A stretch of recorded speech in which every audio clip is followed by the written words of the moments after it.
आज हम इंशाल्लाह बात करेंगे कि सोने से वज़ू टूट जाता है या नहीं। इसकी दो शर्तें हैं, ये आप ज़हन में रखिएगा कि किस तरह टूटेगा किस तरह नहीं। पहले नंबर पे कहते हैं कि अगर तो सुरीन जमे हुए हैं तो फिर तो वज़ू नहीं टूटेगा। अगर जमे हुए नहीं हैं, यानी कि आपने किसी चीज़ पे टेक लगाई हुई है, तो अगर तो वो तकिया या कोई चीज़ वो हटा दी जाए तो आप बंदा गिर जाए तो इस सूरत में वज़ू टूट जाएगा, क्योंकि उसके सुरीन नहीं जमे हुए।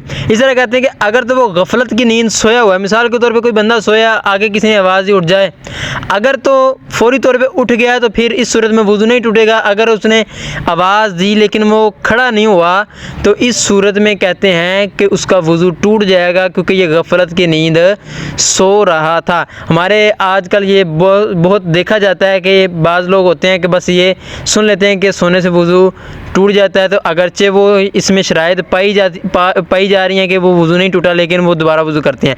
इसी तरह वो भी लोग हैं कि जो कहते हैं कि बस वो ये सुन लेते हैं कि वज़ू नहीं टूटता सोने से, तो अगरचे उनका वज़ू टूट जाता है लेकिन वो इसकी तरफ जाते नहीं हैं, तो वो फिर वज़ू भी नहीं करते, तो इस तरह उनकी नमाज नहीं होती।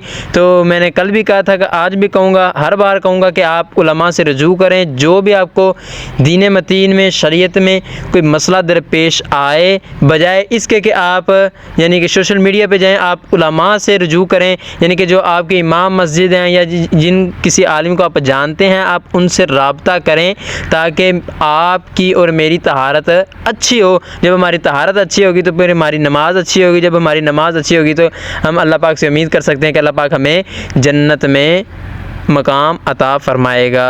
अल्लाह ताला हमें अमल की तौफ़ीक़ अता फ़रमाए। आमीन बिजाहि नबी अमीन।